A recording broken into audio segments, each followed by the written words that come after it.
guests, welcome to the next insightful discussion. From ripples to tsunamis, riding the waves of liquidity. Together with experts, let's explore how fintech innovations are changing liquidity management and helping to seize new opportunities. Please welcome on stage our moderator, Mohammed Isbir, Global Head of Brokerage Sales at Equity Capital, who will introduce his panel. Mohammed, dear speakers, welcome. The stage is yours. Thank you very much. Thank you everyone for attending as well. Our topic today is going to be liquidity. You know, they always give me a fancy topic name, ripples and tsunamis. Very interesting. But the focus is going to be liquidity. My name is Mohammed Isbir, and I manage the brokerage sales at Equity Group. And I'm very happy and pleased to be with these amazing panelists. And thank you for all for coming. And I'm going to give everyone maybe 30 seconds to introduce yourselves, and then we can get started. Hello, everyone. Despina Savidu. I'm the Chief Risk Officer at Match Prime Liquidity. We offer liquidity services in many asset classes. We are here with our partners from Match Trade Technologies, and you can pass by our booth to help you with any questions and to discuss. Hello, everyone. I'm Michael Sopiuk. I'm managing the institutional operations of XTB. We work under the name XOpenHub. We are providing our clients with liquidity solutions as well as technology solutions. Hello, everyone. John Murillo, Chief Dealing Officer at B2Broker. We are a liquidity and technology provider. Afternoon all, James Alexander, Chief Commercial Officer at 26 Degrees, formerly Invast Global. I will slip on that, apologies. We are a multi-asset prime services provider with a global presence. Thank you, everyone. As you can see, you know, we have different backgrounds, different locations as well, and different specifications. So we have a lot of ground to cover, and I hope this can be as insightful as possible. So I want to start by talking about 2023. And, you know, we all kind of seen that this has been one of the lowest volatility years in maybe a decade or two. And that can potentially kind of resulted in brokers running much tighter limits, hedging more in the market, and that normally can put more strain on liquidity. First of all, do you guys agree on that statement? Are you seeing this with your respected organizations and with other brokers that you work with? And if this prolongs, how much strain on liquidity can we expect? Maybe James, we can start with you. Certainly. I think the comment is correct. It's been a very sort of lean year in terms of volatility. Although I think given the experience of recent years, the COVID pandemic years, the post-GFC years where we had interest rates crashing from something to nothing or below and then recovering more recently, the volatility that we've seen over a sustained period has been unusual. It's called volatility for a reason. If that was the expectation that it would continue forever, it would just be the normal state of affairs. So this recent decline in volatility for us is more of a return to normalcy in terms of volatility and a differentiated interest rate environment. So we're expecting it to continue for some time. The decrease in volumes that retail brokers have been experiencing is acute. We are hearing it, we're seeing it, we're feeling that feedback. And I think for us as businesses, even though it's been quite a good year for us, off the back of the additional hedge flow that has made its way out to the market, it's been a process of really trying to find ways to empower those retail brokers that we serve with strategies to best cope with ongoing volatility. For us specifically, that means offering solutions and products that allow for a differentiated hedge strategy, more nuanced hedge strategies. Everything going into B is not a solution that is going to survive for a long period of time in this market, is our opinion. And being able to provide clients with solutions that allow them to have a more nuanced, granular, sensitive, flexible approach to risk management so that they can adapt better as the volatility comes and goes has been a real focus for us. Anyone else would like to add to that? Yeah, John. Yeah, I would like to add on this element in whether broker-dealers, at least our client base, are they hedging more? Not necessarily. For some unknown reason, we can say that we see that those businesses that we serve tend to internalize even farther during this period of time. Unfortunately, I think unless we see rates go back down a bit, volatility is not going to come back anytime soon. And that is where you need to be innovative. And I will like to emphasize on one of the things that James has mentioned. Unless you can bespoke a service which can give that partner the edge, it's very difficult to survive during times like this, because returns are very low for almost everyone. I find us, to some extent, based on our business model, to be a reflection of a lot of the broker-dealer community. It's just a fact, and we hear the very similar feedback from the other side of the spectrum. In my opinion, I totally agree with the gentleman. We get in past several years, we get used to unusual volatility, I would say, because of course COVID pandemic. Later on, we've got experienced a couple of other events, and right now we are getting back to do, let's say, regular times. And after the storm, there was always a sun. I think right now we've got the sunny weather.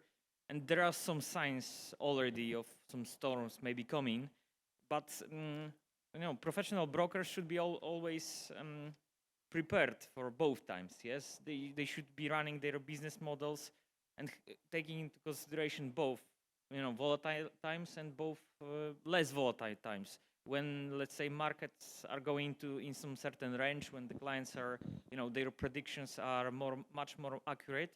So we have to have the model not to adjust them to certain time. The model should be hedging, should be allowing you to accept certain risk. Yes, not overloading your company with the necessary risk, and to manage it in any times. Yes, so you cannot act like right now we've got lower volatility. Right now it's time to start hedging. No, it should come from, first of all, your business model, later on from your risk appetite, yes? And those business models should be worked out before any situation or event that may happen. So, not making a predictions, rather being ready for different occasions, different times. Right. I mean, I completely agree, and I think this is the type of things that investing in technology, and this is kind of like our next conversation, is more towards the risk technologies and the trading technologies that everybody should be kind of investing in. But before I get to that, one of the major topics, and I'd like to kind of talk about things that are really everybody is talking about in the market now, which is gold. We know gold in particular has been challenging in terms of liquidity and in terms of generating P&L. The flow types and the flow shapes that we're receiving on gold, and it touches everyone from the smallest broker to the biggest broker in the world. Why has gold been more challenging than everything else, and what do you expect the liquidity provisions on gold to be in the next couple of months? Any takers, maybe? Again, Spina, would you like to? So yes, indeed it was difficult to manage. Gold was affected by many factors. I mean, from the inflation and all the market conditions, the central bank policies and all the geopolitical tensions. But we saw that there was higher demand from brokers to trade gold. And this is mainly because of it was a more predictable. I mean, it was in a range, so it was more predictable and they could more easily make profits. So because retail flow is mainly based on the technical analysis, so it was easier for brokers to make profits, and therefore. They were trading much more. Yeah. Yeah. Okay. Yeah. I mean, yeah. James, maybe, or yeah, Michael. So, in my opinion, with gold, there's a bit different situation, and I think James experienced that situation maybe a couple of years before the whole Europe and the European markets. The reason behind gold is that instrument particularly, and right now the problem is with gold, and it will be very short with other instruments that are illiquid in certain hours, yes, in the evening hours, yes. As we are looking and we are hearing from our partners, where is the problem? The problem is that they experience a lot of front runners that can easily manipulate the price in the evening. It's not about the manipulating, but buying the gold, and where the price with certain probability may go, yes, and how it may affect the market. So basically, gold is a specific instrument because it's quite liquid during the Asian trading session, or basically European and US trading session. But there are some certain hours with the gaps of the liquidity. Therefore, there are front runners, and they're exploiting the B-book models of the brokers. But the brokers can easily solve the situation. They have to make sure that they've got the liquidity provider in their portfolio first of which is high on capital that can pay out the money for even for the abusers, and has the access to the real market and of course with the good technology to spot such maybe not clients, but such activity of certain flow that is being received, or certain traders even, yes. So if it's spotted on time, basically it's very easy to prevent, because you send the order to the market, and basically there's no risk of front running such trades, yes, or manipulate the price on the market, because those hedged trade before confirmation of the trade to the end user, it will influence instantly the market. So therefore, the clients should be very careful of choosing the liquidity providers, and make sure that they are trading with the big names, and if they are trading with the clients that have real access to the market. That's my opinion in terms of gold. Yeah, but don't you expect, I mean, this is, I think maybe for you, John and James, I feel like there's a bit of a disconnect between the retail client, the retail broker, and then the liquidity provider on how much, liquidity of gold there is. Retail clients, they want to do, 1,000 ounce of clip, 1,000 ounce clip. And then the retail broker is asking for that, and they're getting it somewhere. And then the liquidity is so fragmented on the B2B space. And some of them, you have the tier one liquidity, and some of them just B-book liquidity, and synthetic, and so on and so forth. I feel there's quite a disconnect on these three different levels, and eventually we're going to end up, having to face that issue, and go through about educating clients and how to go about this. Have you been seeing that? Yes, in short. And I think there's a couple of factors that compound the 2 points made earlier. Obviously, there's technical price indicators that clients are taking advantage of completely legitimately, and well done to them. Good to see, actually. Yeah. We've obviously got challenging flow profiles that do emerge, particularly during certain hours of the day. Illiquidity is something that we feel is actually going to continue to worsen, or liquidity is going to worsen in gold specifically. Illiquidity is going to increase, and there's a couple of things I'll touch on as to why we think that. And I think the final factor that has actually worsened the situation is this disconnect with some of the retail brokers assuming there's a lot more liquidity in the market than there really is. If you look at the CME, for example, CME gold futures, I think most retail brokers would be staggered to see the inception spread that they would need to pay to simply get away with 2,500 ounces of gold on the CME at any given point in time, even during the US session. So there is a bit of a disconnect there. I think that's been compounded by artificially low spreads being deployed in the retail sector to try and win a share of this very potentially lucrative market, but to remain relevant at a time when FX volumes are so diminished. If you're not relevant in gold, you don't have a retail FX trading business at the moment. That's the truth. They have to compete. But those inception spreads and the prices that they're having to compete on are not necessarily sustainable, particularly with the flow profiles and profitability curves that we've seen from retail traders. The point that's really going to start to drive this separation wider is the fact that liquidity in the underlying market, not just in futures, but in OTC spot liquidity markets, is likely going to decrease. The exit of Credit Suisse, officially from quotation in 2 weeks' time, is enormous. And if people don't understand the risk appetite that Credit Suisse had in precious metals, say had very specifically, it is huge. I mean, traditionally amongst our stack of liquidity providers for precious metals, both bank and non-bank, these guys would be seeing 25 to 30% of our flow. And that is going to disappear. We've actually ceased quotation from Credit Suisse within our stack of aggregation of LPs as of this week, 2 weeks ahead of their official cutoff date. And that exit is going to be dealt with by increased caution amongst the remaining LPs. As liquidity diminishes amongst that pool, each of those in the pool will become more conservative. We've asked the question, the LPs have said how they're going to respond. They're going to be more cautious on liquidity, they're going to widen prices. And they've said that to us. We sit down with them and said, how are you going to respond to Credit Suisse exiting? And that is their response. Now, that sounds very negative, but actually I think there's a silver lining here for retail brokers, because there is a legitimate and justifiable reason to reprice gold to retail. I'm not saying it's easy.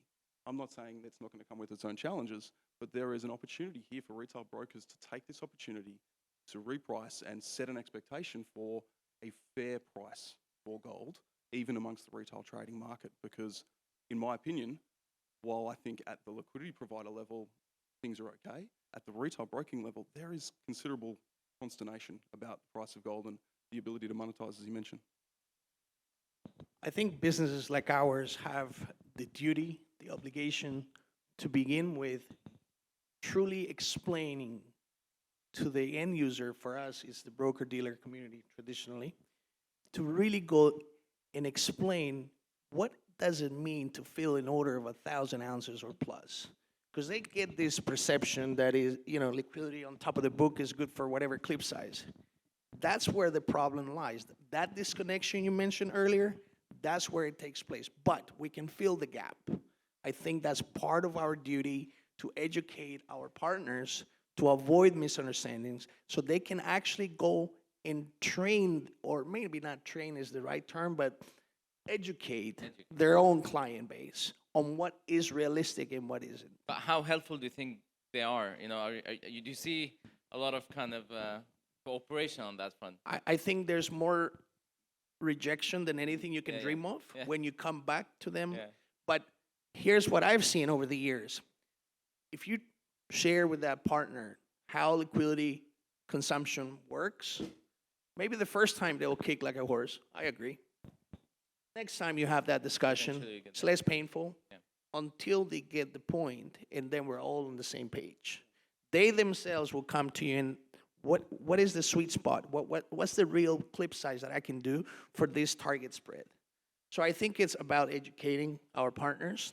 It's part of this connection, and we can really make improvements if we just work on it.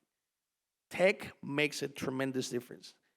At the same time, Credit Suisse will be very, very much of a significant impact to our gold pricing, I think, for everybody. Major player here. Major player, but you guys don't see any new player coming in and trying to delve in and take that place? In the near, sorry, go ahead. I think we see a few trying. I think to develop that kind of risk appetite. I mean, Credit Suisse is still to this day the only investment bank that I've ever spoken to personally who would accept a full amount order in 250 million. I mean, there was no other investment bank that stood forward with that appetite that I've been in a conversation with. I'm not saying they don't exist, I just haven't found them. If someone else has, please let me know. Maybe non-banks could have a lot more appetite. We'll see. I mean, They could. Yeah. Okay. Someone will take a share of it. Now Someone the will question take is care who and Yeah. when. Yeah, yeah. Also about the education, I totally agree with John. Of course, basically, except apart from the education, basically clients should be well informed. Yes, the technology should provide the order book, later on the reporting upon the execution of the price of the execution. Of course, if you've got order book based execution, you see how the order was filled, whether all the reports are post-execution reports are available for that client. So later on, of course, the client can run his own analysis upon that, yes? And of course, having, presenting the liquidity and later on executing that and providing what was promised, that's the first thing. And the other thing is later on sending that flow from, let's say, institutional clients, providers like ourselves to the real market, yes? Those are two separate things, I would say, yes? First, our relation, like John, our companies, yes? Between our clients, and later on our capabilities of hedging or providing certain liquidity, yes, because there are two aspects of that case, yes. First, our relationship with our clients, and later on our relations with our providers, whether they are also capable of delivering what is presented, and whether how the market will act, and whether new participants of the market will come, maybe in, I don't know, some hedge funds with super technology to lower the spreads, etc., etc. Yes, so the case should be open, and I believe that the market, basically, when the market is healthy, basically that will not accept. There will be business to be done by the others, except from the guys that pass that business. So there will be someone that will fill in the gap, either the technology, either the participants that will go for that risk and for that appetite, when there will be a premium for that risk. And where's the risk, there is always a premium. So someone new will come up. Yeah. Gold is always a heated discussion. Yeah, it's always it's well, I think it represents more than 50% of the flow now out in the market, and that's always one of the main points that clients, you're facing everybody, and the whole discussion is all about gold. But I think we've had a lot of information, and I'm trying to kind of as much as possible give some insights to the audience. So my next topic is going to be more about trading technologies, and we know like tier one banks, hedge funds, and institutional brokers have invested heavily in the last maybe 10 years in pricing engines and risk management strategies and auto hedging and smart hedging and so on and so forth. What we hear now is a lot of the retail brokers who previously relied on traditional booking and relied sometimes on the institutional side of the business to kind of delve into that space and invest more in the trading technologies and smart hedging and move away from which I think is is the right thing to do for sure. But maybe we can give some insights as well. The experiences, what do you guys recommend? The experiences that you went through. You wanna? So what is important in regards to technology, I mean, even for us, the liquidity providers or the retail brokers, is to invest to technology that is scalable and it can grow with the business, first of all. And they need to partner with some trusted providers that can help them with their analysis. Now, as you said, that many brokers that are doing more B-book, they will need to invest for sure in some specific systems, risk analytic tools that will show them some alerts and some hedging capabilities. We at Match Prime, we have very good hedging capabilities because we have our own technology, and we can custom our needs accordingly. We get our feedback from the risk team, from dealing team. So it's important to have a specific risk strategy and apply this criteria to the products that you use for your strategy. So you're talking about the technology in terms of monitoring the risk. Maybe the question is more towards the technology to kind of be able to kind of offload the risk and move away from traditional. Do you guys build that internally, or would you go for third-party providers? Yes, we built that internally. We have routing engines that are transferring the flow to external providers. We offer this to our clients as well. So yes, it's again developed in-house. Of course, we are also integrated with many other companies with bridges. Yeah. Yes. So yeah, I agree with the spin. Of course, first of all, providing the tools for the brokers to assess certain risk, or basically to spot them or to monitor them. Those tools are very important. Our company as well, basing our experience on our retail operations, provides similar tools that our trading and dealing department is using. So of course it's at hand. But on the other thing, there are a couple of other factors. Yes, the clients are more and more experienced. They get more and more professional, which is very good, because the competition is growing, which is also good for the market because it pushes the world forward, of course. But important thing is that of course the technology goes from the biggest players to the smaller players. Yes, we seen that technology rush between the biggest banks to cut off the latency. Right now, more and more brokers are aware of that you should be co-located with the same exchanges or the same within the same. You should host the server just next to the exchanges. Yes, so we as our company were rendering the same servers next to exchanges to make sure that we've got low latency. Yes, of course, in our market, retail brokers are taking care of, let's say, 5-7 milliseconds of the latency. In the HFT world, 1 millisecond is those are ages. Yes, so these differences are decreasing every year. So the clients are streaming also to get the feeds directly from the exchanges. So when they are choosing the liquidity provider, they should assess that risk.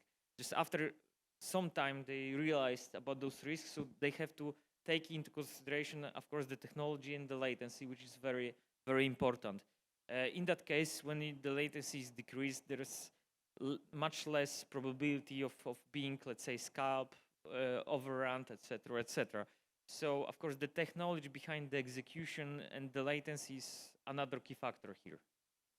I like what you said about how technology should start, from the higher tiers and then kind of, but I guess maybe my question is, would you guys recommend retail brokers to go and build these technologies themselves and do it, or just maybe rely on your liquidity provider, rely on your, Depends on the experience and the budget. yeah?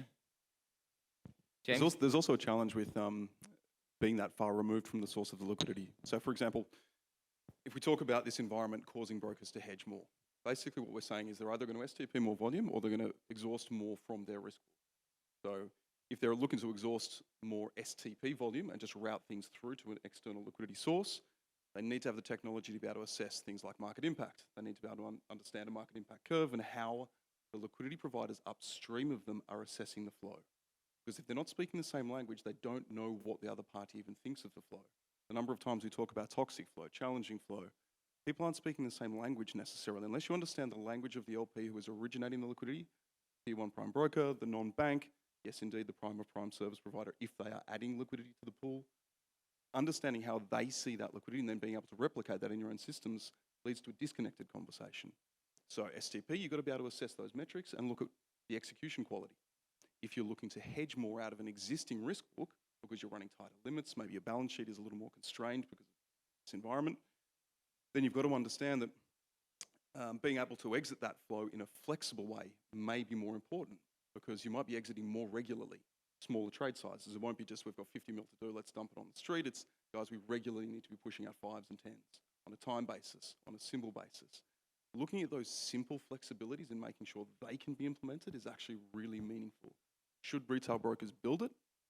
If they've got the competency, but if they do try and build it, they've got to understand that unless they understand the fundamentals of the steps above, it might be building on an imperfect foundation.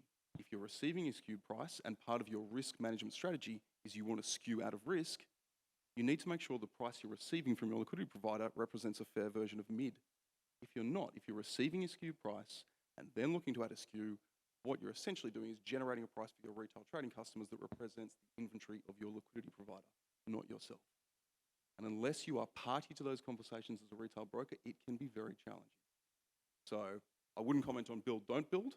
What I'd say is understand the fundamentals of that conversation with your liquidity provider and the sources of liquidity, and then build the flexible things that can add the most value most quickly, because the most over-engineered, overly complex, smart price engine, smart routing engine is going to fail if it is slow. It's just going to worsen difficulty, in my opinion. I'll add to that, James, and well said. I must agree 100% on his input. My take on this is it comes down to the maturity of that business. You know, if you have a very competent team that came from Goldman and they started a broker-dealer business, I guarantee you those guys know exactly what they're doing. So yes, go ahead, build your own. If you're starting a business, there are ready-made solutions. Of course, you can build. We are a tech company. Building things are not easy. They're nowhere near what they appear to be. Okay? It's so glamorous, but in reality, yeah. It's one interesting challenge in life. So again, it's about maturity. It's about where that cycle of the business is and where you're heading. That would be my view. I couldn't agree more. And like I said, the things that we're hearing recently is now people are just trying to kind of generate more money out of and without taking risk. This is kind of the premise of the whole thing, We need technology, we need, all these buzzwords, AI, this, that. The whole idea is that I want to generate more revenue, especially in these current market situations, without taking on more risk. Now, that kind of takes me to my next conversation, which is, there's a lot of people talking about, moving from a trading mentality into a quant mentality. And it's something I really believe in. It's something I really support, and I think everybody should be investing in that. But maybe touching here on a bit on the talent pool. I mean, James, I know you guys have been big on this space. I mean, how hard is it to find the right caliber, the mathematicians that understands the industry, the IFX and CFDs? It's kind of like a two. What's your take on that? And It's not easy. We've got two approaches to this. One, get them early, and two, pay them well. I mean, we have a few members of our quant team who are here in Cyprus this week. As a matter of fact, they're in this room. They will be distinguishable by the fact they're wearing sneakers and floral shirts because they're on holiday. Because that's the quant team. They get looked after. They get to take these and then when they come back, they want to work from home, aren't they? Exactly. No, look, I think it's about creating a culture where they want to work, where they want to thrive. We do hire young and then train hard. So we bring in young, smart people. One of the people that's joined us recently is the son of the central bank governor in Australia. So we're hiring the best caliber of talent we can get our hands on and that we can practically afford. And then we build a culture where they just don't want to leave because they're interested, they're engaged, they're learning a lot, and they're in a cohort of people that they enjoy spending time with. You know, understanding what motivates different personality types is crucial if you're going to try and attract and retain those kind of minds, those kind of personalities. So I think it's crucial, and it's certainly been a big part of our growth strategy and success thus far to date, in truth. And I would encourage it amongst all segments of our industry, but it's not an easy thing to pull off. And there is a limited pool. So, you know, I think we're blessed by our geographic diversity, Australia, Japan, London, Cyprus as well. Some of those locations are particularly adept at producing high quality quantitative talent. Europe has a number of hotspots as well. So, you know, being close, like very proximate to that talent, also crucial. It's probably one of the biggest challenges you will come across. It's very, very difficult to find people to attract that talent. And even once you do, if not positioned correctly, if you're not incentivizing these guys, and not only, it doesn't only come down to financial compensation, but motivate some of these quants, or I like to call it, they need mental motivation. Okay, they like to be incentivized through specific challenges. If not positioned correctly, they just...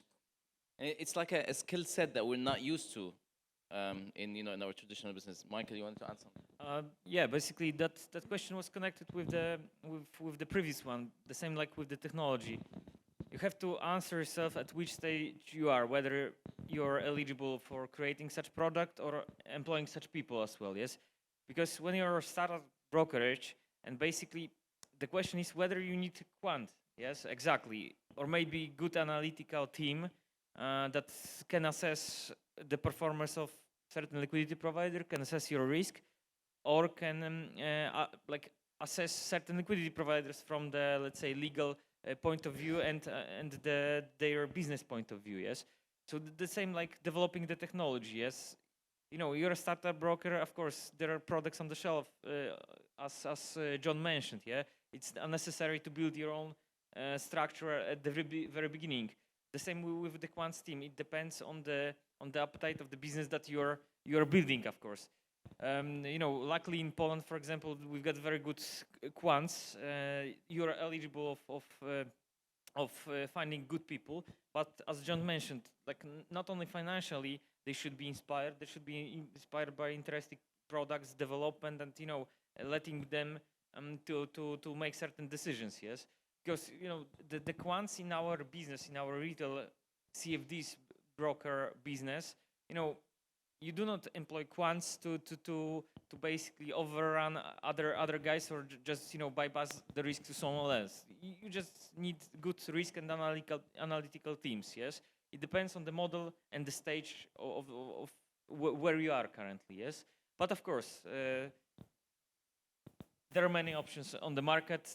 But still, those young people, talented people should, first of all, be inspired by the business model, by the company culture, and the projects that they'll be running, and the freedom of, you know, free float of mind, whether they're provided with that or not.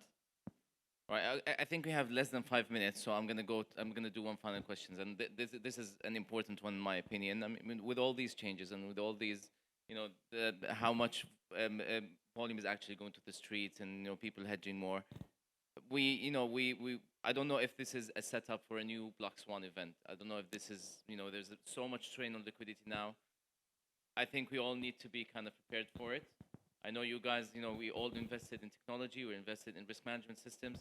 What kind of advice would you give to brokers, whether on the retail or on the B2B side? This is an important topic, and I don't know, maybe this is the time for it. I'm going to give each one of you maybe a minute to kind of quickly, because we only have 4 minutes left. Please, we want to start with you, Despina, maybe? Yeah? No? Okay. Go ahead. Just Michael, a quick go one. for it. No, it's okay. Like brokers should analyze what is certainly needed. Do not overinvest, and basically look and analyze for the products that are already on the market. Yes, and try to be smart in your decisions. And basically, those models that you will choose should allow to grow your business in a flexible way, not to stop or basically slow down some actions. That's my only advice. John?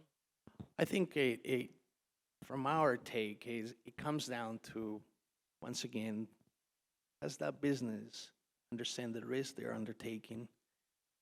We do a lot of client relationship approaches, and we try to understand what is the actual level of expertise of that partner. And when we see a lot of risk concentration, we come to them and say, listen, we may find an efficiency in the way you're running your operation to some degree. We would like to highlight this. We try to be proactive, not reactive to a situation. The longer you wait for that client to, to get hit or something unexpected taking place, that's when you run into trouble. And I think what we can do is we can, again, I like to say that if you always strategize towards a Black Swan event, being more conservative is not necessarily a bad thing. Some people don't see it this way because they've never gone through it. Or, I don't know, for some unknown reason, 2015 was forgotten fairly quick. Yeah, well, This is very likely, I won't say we will see something that drastic, but something will take place and will reshape the industry in the upcoming year or so, some form of near-term approach. let's try to be more positive, James, yeah? You talked about black swans. Be more positive, black swan. Prepare your balance sheet, your own balance sheet, because everyone is going to face into hard times at some point. Assess your counterparties well, and that includes balance sheet. Know that at some point your counterparty might also face into those same hard times. And when we see market dislocations, it generally tends to affect every link in the chain, and the weakest point in that chain will break. Don't let that be you. Don't let that be your counterparties. Very simply. If you dive into the box, because this is a little bit about technology, there's a million things you can do. I don't honestly personally believe, and maybe my quant team would disagree with this, but they're on holiday, so hopefully they'll not disagree with me publicly. You can't necessarily run a business assuming that that black swan is going to hit you today or tomorrow. You will risk manage yourself out of the business. We are in the business of accepting a certain amount of risk for a fair return. You can argue all day about fair returns, we do in our industry, but there is an amount of risk that needs to be taken. If there was one thing, having seen a lot of these, just comes with the grey hair, these dislocations, these events, price filtration is one of the most important things to understand, and having a flexibility of price filtration will allow you to manage your price day in and day out and price well for the regular market events, but should allow some level of circuit breaker type capability if a black swan hits us. So while there's a million things, that would be the one that I'd pick in the tech. Right, I think we're out of time. So first of all, I would like to thank our great panelists. It's been an amazing conversation. Thank you very much for your time, and thank you for your attendance. Thank you, IFX, for this great opportunity. Thank you. Thank you, Izbir. Thanks.